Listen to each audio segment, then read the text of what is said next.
কখনো কি এমন মনে হয় যে আমাদের এই সভ্যতার মুখোশের আড়ালে আমরা সবাই আসলে ভীষণ একা? ঠিক এই অস্বস্তিকর প্রশ্নটাই তুলে ধরেছিলেন এডওয়ার্ড অ্যালবি তার যুগান্তকারী নাটক দ্য জু স্টোরিতে। চলুন আজ এই নাটকটির গভীরে প্রবেশ করা যাক। নাটকটা শুরু করার আগে এর একেবারে মূল যে ধারণাটা চলুন সেটা একটু দেখি। নাটকের একটা চরিত্র জেরি বলছে, আপনি আসলে সবজি নন, আপনিও একজন পশু। মানে আমাদের এই ভদ্র সভ্য চেহারার নিচেই কিন্তু লুকিয়ে আছে একটা আদিম সত্তা, যেটা শুধু বেরিয়ে আসার অপেক্ষায় আছে। তো এই নাটকটা আসলে দুটো সম্পূর্ণ ভিন্ন জগতের মানুষের সংঘর্ষের গল্প। একদিকে আছে পিটার, একদম টিপটপ, সমাজের সব নিয়মকানুন মেনে চলা একজন মানুষ, আর অন্যদিকে আছে জেরি, একদমই উল্টো, সব কিছু থেকে বিচ্ছিন্ন, নিয়ম ভাঙতে চাওয়া একজন। ভাবুন তো, এক সাধারণ রবিবারের দুপুরে একটা পার্কের বেঞ্চে যখন এই দুই বিপরীত শক্তি মুখোমুখি হয়, তখন কি হতে পারে? সেটাই এই নাটকের কেন্দ্রবিন্দু। আর এটা কিন্তু শুধু দুজন মানুষের গল্প না, এর পেছনে রয়েছে ১৯৫০-এর দশকের আমেরিকার একটা বড় চিত্র। তখন সময়টাই ছিল এমন যে বাইরে থেকে সবকিছুকে খুব স্থিতিশীল, শান্ত দেখানোর একটা চেষ্টা চলত। আদর্শ ছিল আবেগ চেপে রাখা, নিয়ম মেনে চলা, কিন্তু ভেতরে ভেতরে ছিল প্রচণ্ড দমন, গোপন উদ্বেগ আর এক ধরনের সামাজিক বিচ্ছিন্নতা। তো নাটকের শুরুটা হয় খুবই সাদামাটাভাবে। পিটার পার্কে বসে বই পড়ছে, আর ঠিক তখনই সেখানে এসে হাজির হয় জেরি, আর তার একটা অদ্ভুত কথাতেই পিটারের শান্ত দুপুরটা ভেঙে চুরমার হয়ে যায়।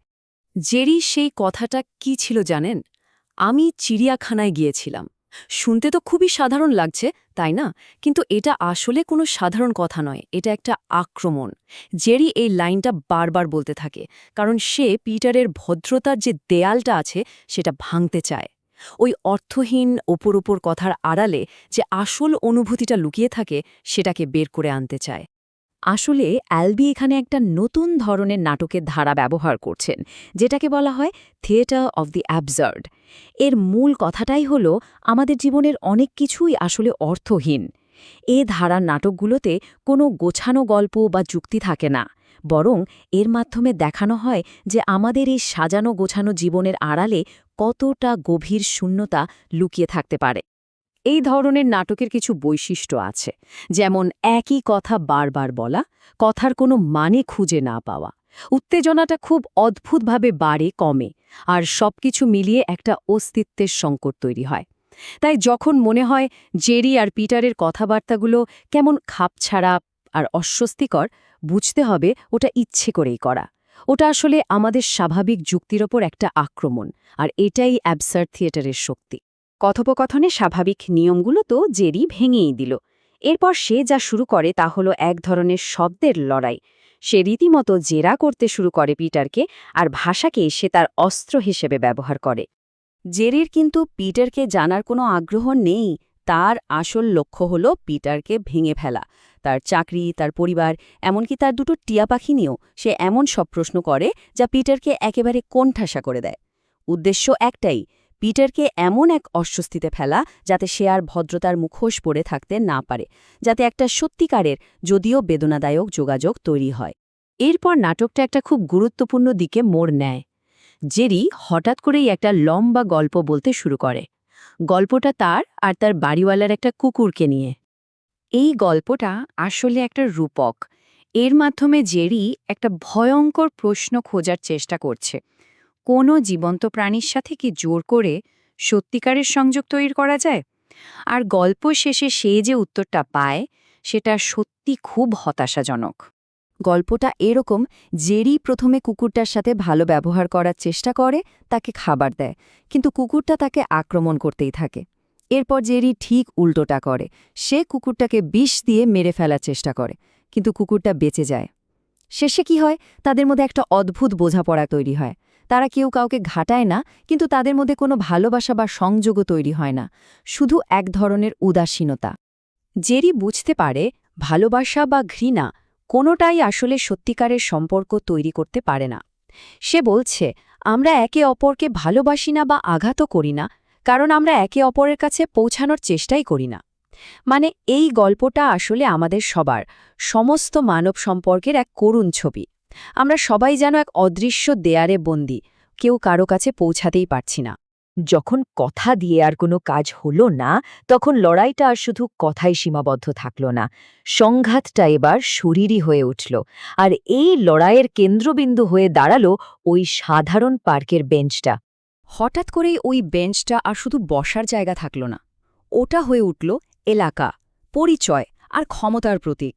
জেরি যখন পিটারকে বলে তার বেঞ্চটা ছেড়ে দিতে, তখন সে আসলে পিটারের পুরো অস্তিত্বটাকেই চ্যালেঞ্জ করছে, তার সামাজিক অবস্থান, তার অধিকার, সবকিছুকেই। আর পিটারও বাধ্য হয় তার এই মর্যাদা রক্ষা করতে। আর এই শারীরিক লড়াইটা শুরু হয় খুবই অদ্ভুতভাবে। জেরি পিটারকে সুশুরি দিতে শুরু করে। ভাবুন একবার, এই অস্বস্তিকর, প্রায় শিশুসুলভ কাজটা তাদের দুজনের মধ্যে থাকা শেষ সামাজিক দেয়ালটাও ভেঙে গুড়িয়ে দেয়। সুরসুরি থেকে ব্যাপারটা গড়ায় ধাক্কাধাক্কিতে। যে খেলাটা হাসি দিয়ে শুরু হয়েছিল তা মুহূর্তের মধ্যে আগ্রাসনে বদলে যায়। এতদিন ধরে যে আবেগগুলো ভেতরে চাপা ছিল, সেগুলো যেন অবশেষে প্রকাশ্যের একটা পথ খুঁজে পায়। আর এই লড়াইয়ের শেষটা হয় একটা ছুরি দিয়ে। কিন্তু এখানেও একটা ভয়ঙ্কর টুইস্ট আছে। জেরি কিন্তু পিটারকে আক্রমণ করে না, সে ছুরিটা বের করে পিটারের হাতে ধরিয়ে দেয়। আর তারপর সে ওই সভ্য, ভদ্র, নিয়ম মেনে চলা মানুষটাকে একজন অনিচ্ছুক ঘাতক হতে বাধ্য করে। নাটকের এই যে ভয়ঙ্কর ক্লাইম্যাক্স, এটা কিন্তু গতানুগতিক ট্র্যাজেডি নয়, এটাকে বরং বলা যেতে পারে যোগাযোগের জন্য একটা মরিয়া, চূড়ান্ত প্রচেষ্টা। জেরির মৃত্যুটা আসলে এক ধরনের আত্মত্যাগ। সে নিজেই পিটারের ধরে থাকা ছুরির উপর ঝাঁপিয়ে পড়ে। কেন? কারণ এটাই ছিল তার শেষ উপায় পিটারকে বোঝানোর যে সে আছে। সে নিশ্চিত করতে চেয়েছিল যে মানুষটা সারাক্ষণ তাকে এড়িয়ে যাচ্ছিল, তার মনে সে চিরদিনের জন্য একটা গভীর, ভয়ঙ্কর ক্ষত তৈরি করে দিয়ে যাবে। আর পিটারের শেষ কথা, হে ঈশ্বর, এই একটা কথাতেই তার ভেতরের সব কিছু ভেঙে পড়ার শব্দ শোনা যায়। তার এতদিনের সাজানো যুক্তিবাদী জগৎটা এক মুহূর্তে তাসের ঘরের মতো ভেঙে পড়ে। হ্যাঁ, পিটার হয়তো বেঁচে যায়, কিন্তু তার এই বেঁচে থাকাটাই যেন একটা শাস্তি। সে হয়তো তার সেই আগের জীবনে ফিরে যাবে, তার পরিবার, তার চাকরির জগতে, কিন্তু তার সাথে থেকে যাবে একটা ভয়ঙ্কর স্মৃতি, একটা জ্ঞান যা সে আর কোনোদিনও ভুলতে পারবে না। শেষ পর্যন্ত দ্য জু স্টোরি আমাদের সামনে একটা খুব অস্বস্তিকর প্রশ্ন রেখে যায়। আচ্ছা, আমাদের এই সভ্যতা, এই ভদ্রতার নিয়মকানুন, এগুলো কি আসলেই একটা খাঁচা, একটা ভঙ্গুর খাঁচা যা আমরা নিজেরাই নিজেদের জন্য তৈরি করেছি?